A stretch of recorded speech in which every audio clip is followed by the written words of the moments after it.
আমি এখন দাঁড়িয়ে রয়েছি বর্তমানে যে জায়গাটিতে, সেটা হচ্ছে গৌরাঙ্গ সেতুর একদম পূর্ব প্রান্তে। মানে এই জায়গাটা হচ্ছে স্বরূপগঞ্জ, আর স্থানীয় গ্রামটির নাম হচ্ছে বালির চর। তা দেখতে পাচ্ছেন গৌরাঙ্গ সেতু দিয়ে কিন্তু এক নাগাড়ে ট্রাক তথা বাস বর্ধমানের দিকে যাচ্ছে। আর এই ব্রিজটা কিন্তু খুব অনেকটা ঢেউ খেলানো, মানে বহরমপুর তথা আমাদের অন্যান্য জায়গায় যে গঙ্গার উপর ব্রিজগুলো রয়েছে, রঘুনাথগঞ্জ, সেখানগুলো কিন্তু মানে স্ট্রেট, আর এটা পুরো ঢেউ খেলানো। তো ব্রিজের নিচ থেকে কিন্তু ব্রিজটাকে দেখার সৌভাগ্য কোনোদিন হয়নি। এই যে, আর এখানে কিন্তু হালকা পাতলা যে মৃদুমন্দ বৃষ্টি পড়ছে, তা দেখতেই পাচ্ছেন। প্রকৃতি কিন্তু খুব সুন্দরভাবে সেজে উঠেছে, শরতের প্রকৃতি। আর আমি যাবো এক দূরে, ওই যে রেল ব্রিজ ওইখানে। তো চলুন যাওয়া যাক, আর আজকের ভিউটা অবশ্যই দেখুন। এই যে এখান দিয়ে ব্রিজটা একদম পুরো দেখা যাচ্ছে, মনে হচ্ছে পুরো কার্ভ নামছে।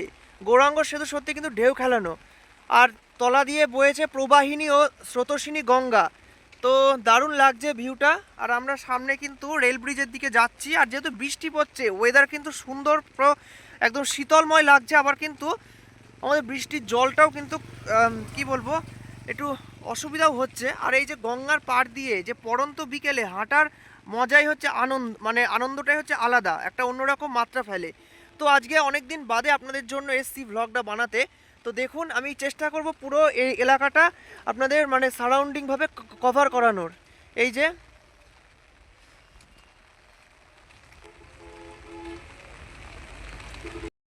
বন্ধুরা, আমি কিন্তু এখন গঙ্গার পাড় দিয়ে পুরো মানে হাঁটছি, আর পিছনের ভিউটা দেখুন, এতটাই সুন্দর। আর যেহেতু এখন মেঘলা আকাশ, তো কিন্তু প্রকৃতি কিন্তু তা অপরূপভাবে মানে সৌন্দর্যময় হয়ে উঠেছে।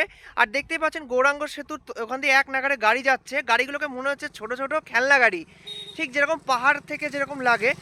আর যেহেতু এখন বৃষ্টি পড়ছে, আমি কিন্তু ছাতাটাও কিন্তু নিয়েছি আমার সঙ্গে। আর কি বলবো, এই যে পিছনে আমি এখন পুরো গঙ্গার কাছে দাঁড়িয়ে রয়েছি। আর এখানে কিন্তু একটা মৎস্যজীবীরা কিন্তু মানে মাছ সংগ্রহ করে এই গঙ্গার থেকে, যে সমস্ত যেগুলো আঞ্চলিক বাজারে বিক্রিও করে। আর পিছনে ভিউটা এতটাই সুন্দর লাগছে যে কি বলবো আপনাদের। আর জেনারেলি হচ্ছে মানে সাধারণত আমরা যখন বর্ধমান বা বাবলারির দিকে যাই, তখন কিন্তু ব্রিজ থেকে দূরের ভিউটা দেখায়। তো চারপাশটা দেখুন এতটাই সুন্দর এবং সবুজ ও সতেজময়। আর যেহেতু এখন বৃষ্টি পড়ছে, তাই কিন্তু আর মানে প্রকৃতিটাও কিন্তু সেরকমভাবেই সুন্দর হয়ে উঠেছে। আর এই আমরা আর একটুখানি গেলেই হচ্ছে, মিনিট 10 গেলেই হচ্ছে রেল ব্রিজ, তো ওখানেও যাব। আর এখন যেহেতু শরৎকাল, তাই কাশফুল দুধারে কিন্তু সেরকম দেখা যাচ্ছে না, যেহেতু এবারে পুজোটা অনেকটা এগিয়ে এসছে। তো চেষ্টা করব, আর যেহেতু বৃষ্টি পড়েছে, ফুলগুলো কিন্তু নুয়ে পড়েছে। তো এই সব দিকে কিন্তু স্থানীয় যারা লোকাল মানুষজন কিন্তু আসে। তো আমাদের যেহেতু কৃষ্ণনগরের মানে লোক আমরা, তো খুব একটা আসা হয় না। তো আজকে যেহেতু ছুটির দিন থেকে আসতে পেরেছি এবং ব্লগটা আপনাদের সামনে তুলে ধরতে পারছি। তো চলুন, আজ সময় নষ্ট করব না, সঙ্গে থাকুন আর দেখতে থাকুন আজকের ভ্লগ। আর এই যে আমার আজকে পার্টনার, জেনারেলি হচ্ছে আকাশ থাকে আমার মানে ভ্লগে, আর আজকে এসছে, তোর নামটা কি জানো? পার্থ মুখার্জি। দীপ, ও সংক্ষেপ, আমরা ওর ডাক নাম হচ্ছে দীপ। তো ওটা একটা মামার ছেলে হয়। তো চলুন যাওয়া যাক। ফাইনালি আমি অবশেষে চলে আসলাম এই যে নবদ্বীপের যে অর্ধভগ্ন যে রেল ব্রিজ, সেখানে। তা ব্রিজটা দেখতেই পাচ্ছেন, এটা কিন্তু একদম ভাগীরথী নদীর উপর নির্মাণ করা। আমি ব্রিজটা একটু দূর থেকে দেখাবো। তো এখন যেহেতু বৃষ্টি হয়েছে, দেখতেই পাচ্ছেন সামনে কিন্তু রাস্তাটা যে মাঠগুলো পুরো জলমগ্ন হয়ে গেছে। আর ব্রিজ থেকে কিন্তু এটা মানে গৌরাঙ্গ সেতু, যেটা চৈতন্য সেতু বলে, এখান থেকে কিন্তু ব্রিজটাকে দেখে মনে হচ্ছে একদম কাছে। তো ব্রিজটা কিন্তু অনেকটা এখান থেকে দূর, প্রায় 4 কিলোমিটার দূর। তো আমরা কিন্তু 4 কিলোমিটার অবধি আমি আর আমার মামার ছেলে হেঁটে আসলাম। তো আপনাদের জন্য কিন্তু যে কষ্ট করে ভ্লগটা বানানো, তো একটু দেখবেন ভ্লগটা আজকের অবশ্যই। আর দূর দিয়ে বয়ে চলেছে প্রবাহিনী গঙ্গা, এই যে আমি একটু জুম করে দেখাবো। আর এই যে নবদ্বীপের এই ব্রিজটা তৈরি হলে কিন্তু পুরো কৃষ্ণনগর থেকে নবদ্বীপকে একদম পুরো রেলপথে জুড়ে দেওয়া হবে। আর এই যে সামনে মাটি ফেলা হয়েছে কিছুটা, দেখতেই পাচ্ছেন। আর ওই দিকেও কিছু জমি জটের কারণে এই ব্রিজটা কিন্তু কাজ পেন্ডিং রয়েছে। এই যে, আর ভিউটা দেখুন কতটা সুন্দর।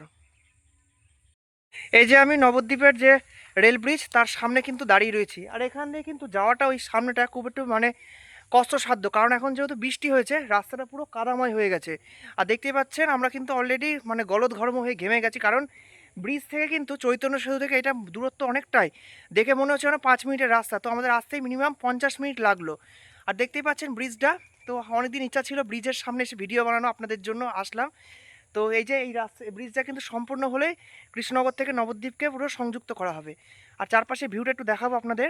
আর ভাগীরথীর উপর এটা নির্মাণ করা হয়েছে, আর তলা দিয়ে বইছে ভাগীরথী। আর এখন যেহেতু বর্ষাকাল, তাই জল কিন্তু পুরো ওভারফ্লো হয়ে গেছে, পুরো একদম মানে নদী থেকে একদম চারপাশের যে মাঠগুলো রয়েছে, যে কৃষিকাজের মাঠ, সেখানে কিন্তু উতলে পড়েছে।